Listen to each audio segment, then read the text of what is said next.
Hello everybody and welcome to this lesson of the public speaking portion of our curriculum. This is for lesson 140. And today it's just kind of like a little short presentation. As you can see, we are going to be talking about a commercial skit from an old TV show called Freakazoid. Now, it was decently popular and whatever, but, one slide.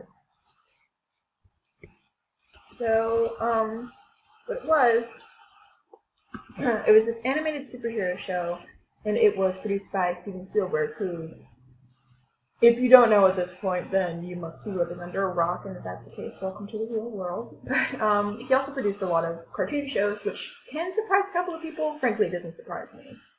And like some of the stuff he produced was like Animaniacs, Tiny Toon Adventures, obviously Freakazoid. And Freakazoid was kind of coming around when Batman the Animated Series was still running, and Steven Spielberg was like, well, yeah, Batman's making us a lot of money, and a lot of people like that show, so why don't we try and make a comedy series for a superhero? What do you guys think about that? And he approached some writers, and like some of the writers for Batman, and told them, I want a comedy show. So then they started working on that, and it kind of started as like a skit show, not sort of similar to SNL, but not exactly the same. Usually there were like little one-off superhero jokes, and some of the humor like flew over a lot of like the target demographic's head, and especially because some of it was pretty dated. Like they had a 5-minute segment that was a reference to Hello Dolly, and it was like a bunch of these like waiters. It's like a scene from the movie Hello Dolly, where it's like in a big fancy restaurant and the waiters are coming around and singing hello to Dolly. It was like waiters singing to the villain, Lobie, and they were singing Bonjour Lobie, and that went for 5 minutes straight. And the writers didn't even care. They're like, are they gonna get Hello Dolly? It doesn't matter. Like, their parents probably will. Mostly the show was just made for the writers to goof around on, and it was actually semi-popular amongst some older kids at the time. And the writers really were like given a lot of free reign. There were 3 writers. There was Paul Dini, who worked on Batman the Animated Series, and Tom Ruegger, who worked on Pinky and the Brain and Animaniacs, and John P. McCain, who worked on Tiny Toon Adventures, and also like a couple episodes in Animaniacs. I don't know. I'm not an expert on this. But I don't know if any of you guys would know him, but there's this YouTuber called The Nostalgia Critic, and he does a lot of stuff, like reviews movies and TV shows and whatever, and his latest review as of the making and publishing of this video was a Freakazoid review, and he brought on the voice actor, whose name I can't remember right now, but he voiced Freakazoid, and he brought on Tom Ruegger, and started talking about, like, did the studio ever say no to any of these shows? To anything that you guys said? Did anything you pitched get denied? And Tom Ruegger said that off the top of his head he couldn't really remember, but there was one, and it was a commercial parody.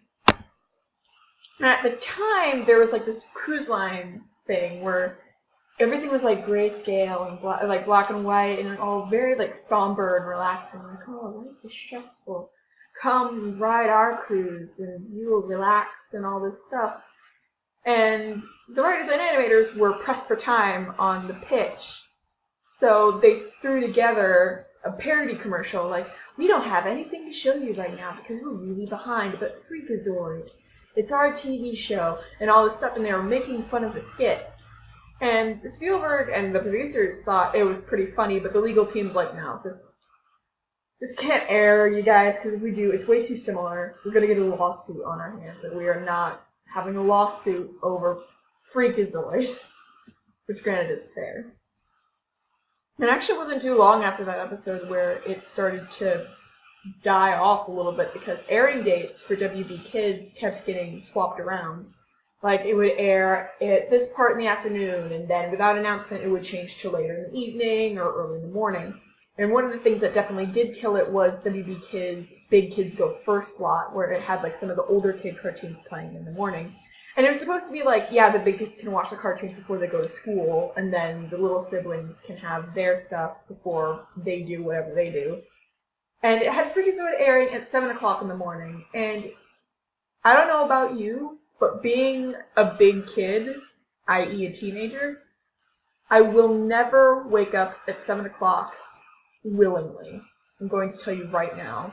If I do that, it's usually a sign that I got horrible sleep last night. But I slept well, so anyway.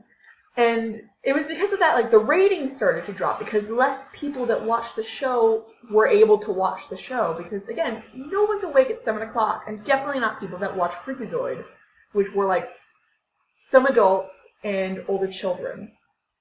And eventually, after 24 episodes, aka 2 seasons, Freakazoid was canceled. It was done, and the animators and the writers were given one last skit to do, and it was all of the recurring characters. They even brought back some celebrity cameos in to sing, and they all sang "We'll Meet Again." And even though I haven't watched the show, I saw the clip, and it is a little bit heart-wrenching, so I'm going to warn you if you ever decide to go look at that. But one of the reasons, but yeah, that's Freakazoid and what happened with the commercial skit. So that's all I have to say this week. I will see you guys later. Be safe. Goodbye.